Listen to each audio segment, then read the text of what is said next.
ആരാണ് പഠിച്ചോനെ കാക്ക കാക്ക എന്നൊക്കെ വിളിച്ചത്. അപ്പോൾ മേപ്പെട്ട് നോക്കിയപ്പോഴാണ് കാക്കനെ കാണുന്നത്. അപ്പോഴാണ് നമുക്ക് കാര്യം മനസ്സിലായി. നമ്മളെ നാട്ടിൽ നിന്ന് കാണുകയെന്നല്ലാതെ നമ്മൾ ഇവിടുന്ന് കണ്ടിട്ട് കുറേ കാലേ. അങ്ങനെ കാക്ക നമ്മളെ കേരളത്തിൽ നിന്ന് ഇങ്ങോട്ട് കയറിയാണോ സംശയമാണ്. ഞാൻ ആരെയും കടത്തി വിട്ടാണോ അറിയില്ല. അങ്ങനെ കുറച്ച് ഐസ്ക്രീമൊക്കെ വാങ്ങി 5 റുപ്യേനെ ഷവർമയും വാങ്ങി തിന്നിട്ട് അടിച്ചു മിറ്റി തിന്ന് ആ തിന്നുന്ന വീഡിയോ എടുക്കാൻ മറന്നുപോയി. ഒന്നും വിചാരിച്ചത് സംഭവം വെറൈറ്റി ആട്ടോ. പാകിസ്ഥാനികളെ ഇന്ത്യക്കാരൊക്കെ വെറൈറ്റിയാണ്.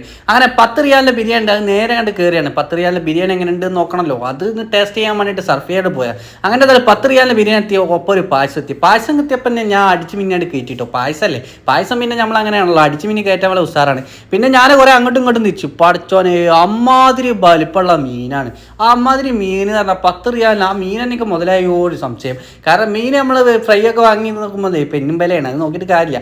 അപ്പോൾ ഏതായാലും നമ്മൾ വാരി വലിച്ചാണ്. പിന്നെ എന്താ വെച്ചാൽ എനിക്ക് ഈ റൈസ് അത്രയ്ക്ക് അങ്ങോട്ട് റേറ്റ് ഇല്ല. അപ്പോൾ പിന്നെയും കുഴപ്പമൊന്നുമില്ല. 10 റിയാലിന് ലാഭമാണോ എന്ന് ചോദിച്ചാൽ ലാഭമാണ്. ബിരിയാണി പേരിന് ബിരിയാണി നമുക്ക് തിന്നും ചെയ്യാം. പക്ഷേ മീനൊരു രസമില്ലാത്ത മീനാട്ടോ. പിന്നെ അയക്കോറിൻ്റെ മീനൊക്കെ ഉണ്ട്, അതിന് 15 റിയാലാവും എന്ന് പറഞ്ഞു. അപ്പോൾ ഞാൻ പറഞ്ഞു 10 റിയാലിൻ്റെ മീൻ. ഇത് സർഫിയയിലുള്ള കച്ചവടം കേട്ടോ.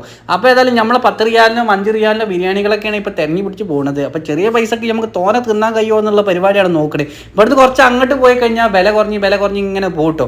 അപ്പം ചില സ്ഥലത്ത് നല്ല വില ഉണ്ടാവും, ചിലർക്ക് വില ഉണ്ടാവില്ല. അത് പറഞ്ഞ മാതിരി ചിലവർക്ക് കിട്ടും, ചിലവർക്ക് കിട്ടില്ല എന്ന് പറഞ്ഞ അവസ്ഥയാണ്. അങ്ങനെ എന്തായാലും ഞാനിങ്ങോട്ട് വാരി വലിച്ച് തിന്നുന്നുണ്ട്. ഒരു രക്ഷയില്ലാത്ത ടേസ്റ്റ്. എൻ്റെ അമ്മോ പറയുമ്പോൾ തന്നെ വെള്ളയിൽ നോണ്ട് പറയും. സംഭവം ചില ബിരിയാണി അടിപൊളിയാണെന്ന് ചോദിച്ചു കഴിഞ്ഞാൽ കുറച്ചൊക്കെ രസമുണ്ട്. പിന്നെ ചില 10 റിയാലിനുള്ള ലാഭം ഉണ്ടാവും. അങ്ങനെ ഏതായാലും നമ്മൾ പള്ള നിറഞ്ഞു ചോദിച്ചാൽ പള്ള നിറഞ്ഞിക്കും കേട്ടോ. അങ്ങനെ ഏതായാലും നമ്മളിതാ ഒരു കോലും കൊള്ളി എടുത്ത് പിന്നെ പഞ്ചാരിൻ്റെ കുറച്ച് മുട്ടായും വാങ്ങിട്ടോ. ഇനി ഇത് തിന്നിട്ട് ദഹിപ്പിക്കണം, ഇതാണ് പരിപാടി.